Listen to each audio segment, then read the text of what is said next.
Hello दोस्तों, welcome back to our channel law vacancy. और आज के इम्पॉर्टेंट सेगमेंट में हम जिस नोटिफिकेशन के बारे में बात करने जा रहे हैं वो notification high court of Jammu and Kashmir. और इन्होंने ये जो नोटिफिकेशन निकाली है, इन्होंने वेरियस पोस्ट पर वैकेंसीज निकाली हैं लॉ वालों के लिए। और आज की वीडियो में हम जो भी वैकेंसीज निकाली गई हैं उनके बारे में डिटेल से बात करेंगे।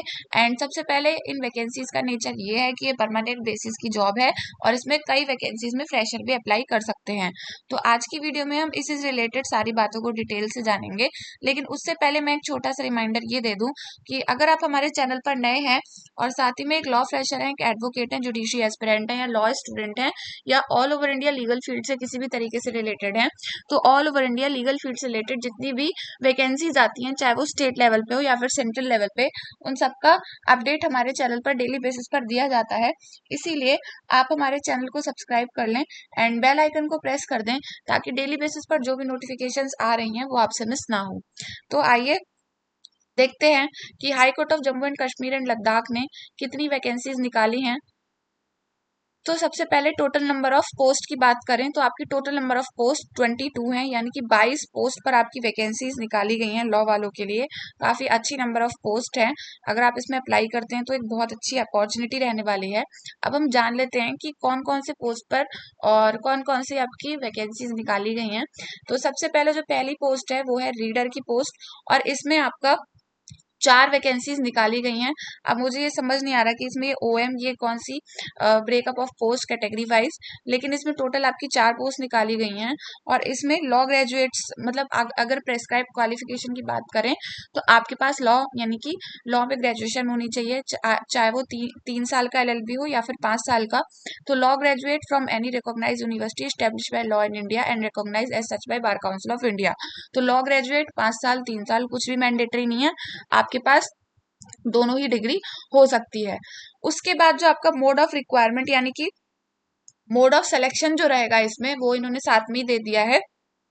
तो मोड ऑफ सिलेक्शन आपका by direct recruitment on the basis of written and viva voce. तो आपका रिटर्न टेस्ट होगा और इंटरव्यू होगा as per criteria syllabus laid down in terms of high court notification.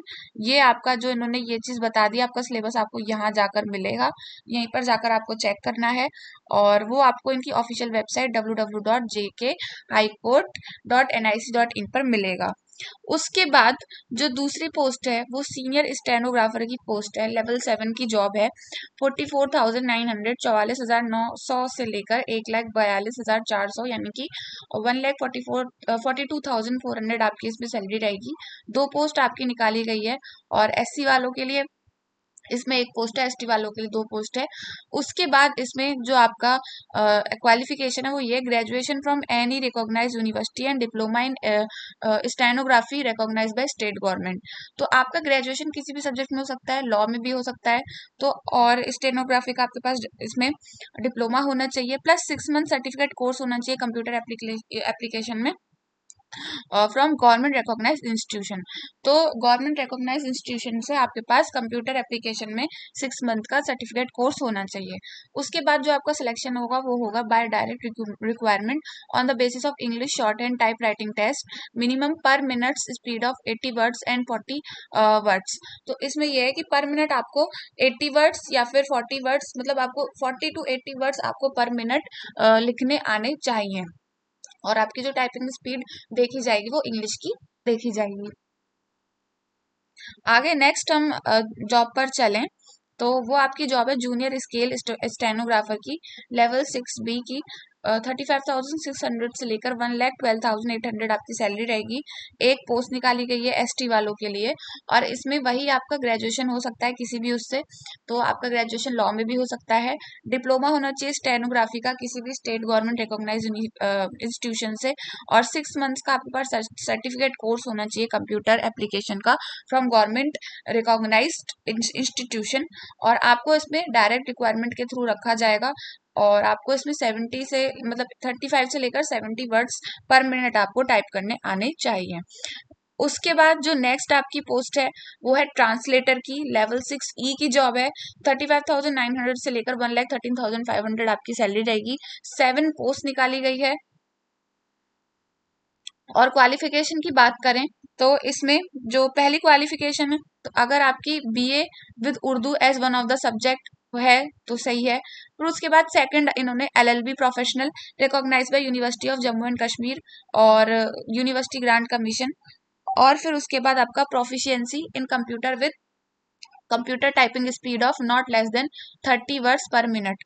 अब इन्होंने इसमें एक चीज जोड़ दी है कि अगर आपके पास बीए है उर्दू, मतलब आपके पास उर्दू सब्जेक्ट में बीए है, फिर उसके बाद एलएलबी है, उसके बाद आपकी प्रोफिशिएंसी है कंप्यूटर टाइपिंग में, और आपकी speed not than 30 words per minute, तो आपको 30 वर्ड्स पर मिनट लिखने आनी चाहिए, तभी आप इसमें अप्लाई कर सकते हो ट्रांसलेटर की जॉब में। और उसमें आपका जो मोड ऑफ सिलेक्शन रहेगा by requirement as per the pattern and syllabus laid down in the terms of, वही आपका इन्होंने सिलेबस आपका दे रखा है ऑनलाइन वेबसाइट पर, आपको सिलेबस अवेलेबल होगा और जो भी टर्म्स एंड कंडीशंस हैं उसके अकॉर्डिंग आपको इसमें सब सेलेक्ट किया जाएगा, यानी कि ट्रांसलेटर के लिए जो भी टर्म्स एंड कंडीशंस प्रेस्क्राइब करी है हाई कोर्ट ने उसके अकॉर्डिंग ही आपको सेलेक्ट किया जाएगा। अगली जो जॉब आपके लिए निकाली गई है वो है, नहीं बस इतनी ही जॉब है, तो दैट्स इट। आपका जो मेन मेन जिसमें आप अप्लाई कर सकते हो, तो आप ट्रांसलेटर की जॉब के लिए अप्लाई कर सकते हो, जूनियर स्केल स्टेनोग्राफर के लिए अप्लाई कर सकते हो, सीनियर स्केल स्टेनोग्राफर के लिए अप्लाई कर सकते हो, रीडर के लिए अप्लाई कर सकते हो। तो टोटल 4 पोस्ट पर आपकी वैकेंसीज इसमें निकाली गई हैं। काफी अच्छी नंबर ऑफ वैकेंसीज हैं, एक में 7 है, एक में 4 वैकेंसी है, एक में 2 वैकेंसी है। तो लॉ वालों के लिए काफी अच्छी अपॉर्चुनिटी रहने वाली है। और इसमें आपका सिलेक्शन प्रोसेस भी बता दिया है इन्होंने, डायरेक्ट रिक्वायरमेंट होगा जो हाई कोर्ट की जो रूल्स हैं उसमें लेट डाउन है उसके अकॉर्डिंग, और वो आपको इनकी ऑफिशियल वेबसाइट पे मिलेगा, जो कि इन्होंने नीचे लिंक भी दे दिया था। ये रहा इनका लिंक, दोबारा मैं आपको दिखा देती हूँ। फिर उसके बाद आपका जो इसमें एप्लीकेशन फिल करने की लास्ट डेट रहने वाली है वो 15 अप्रैल 2025 रहने वाली है। और आपका जो एज क्राइटेरिया है, अब हम एज की बात करेंगे, तो जो आपका एज क्राइटेरिया है इसमें वो 1 जनवरी 2025 के अकॉर्डिंग डिटरमाइन किया जाएगा। अब हम एज की बात करें कि इसमें आपका एज आपका एज रिलैक्सेशन और आपका एज का एलिजिबिलिटी क्राइटेरिया क्या है, तो आपकी एज 18 साल से कम की नहीं होनी चाहिए और 40 साल से ज़्यादा की नहीं होनी चाहिए in open married. SC ST वालों की और जो RBA कैंडिडेट्स हैं उनकी 43 साल 43 ईयर से ज़्यादा नहीं होनी चाहिए। फिजिकली चैलेंज कैंडिडेट्स की 42 साल से ज़्यादा नहीं होनी चाहिए। एक्स सर्विसमैन की 48 साल से 48 years and 40 years in case of candidates in government service contractual employees. तो जो भी कॉन्ट्रेक्चुअल एम्प्लॉयज हैं उन लोगों की एज लिमिट जो है वो 40 साल इसमें दे रखी है, और गवर्नमेंट सर्विस में तो भी उनकी एज लिमिट 40 साल है, मतलब 40 साल से उनकी एज ज़्यादा नहीं होनी चाहिए। तो इस तरीके से इसमें आपका एज का क्राइटेरिया रहता है। और अगर हम बात करें कि आप इसमें अप्लाई कैसे कर सकते हैं, तो आप इनके ऑनलाइन जो लिंक है www.jkhighcourt.nic.in पर जाकर जो लिंक है वहीं एक्टिवेट हो जाएगा। और अभी ये नोटिफिकेशन जस्ट आया है, इसको फिल करने की अभी डेट नहीं है, तो डेट है 25/3/2025, यानी कि 25 मार्च 2025 से आप एप्लीकेशन फॉर्म फिल कर सकते हो, और आपकी जो एंड डेट है वो 15 अप्रैल रहने वाली है। तो यही थी सारी इन्फॉर्मेशन आपकी नोटिफिकेशन से रिलेटेड। काफ़ी अच्छी नंबर ऑफ वैकेंसीज हैं, फ्रेशर्स के लिए बहुत अच्छा मौका है। और अगर आप इस PDF को हमसे लेना चाहते हैं या फिर इससे रिलेटेड आपकी कोई भी क्वेरी है, तो आप हमारे टेलीग्राम चैनल पर जाकर पूछ सकते हैं और वो PDF आपको वहाँ भी मिल जाएगा। हमारे टेलीग्राम चैनल का लिंक आपको वीडियो के डिस्क्रिप्शन बॉक्स में मिल जाएगा। And all over India legal field से रिलेटेड जितनी भी वैकेंसीज होती हैं उन सबको डेली बेसिस पर जानने के लिए आप हमारे चैनल को सब्सक्राइब कर लें एंड बेल आइकन को प्रेस कर दें, ताकि डेली बेसिस की अपडेट्स आपसे मिस ना हो।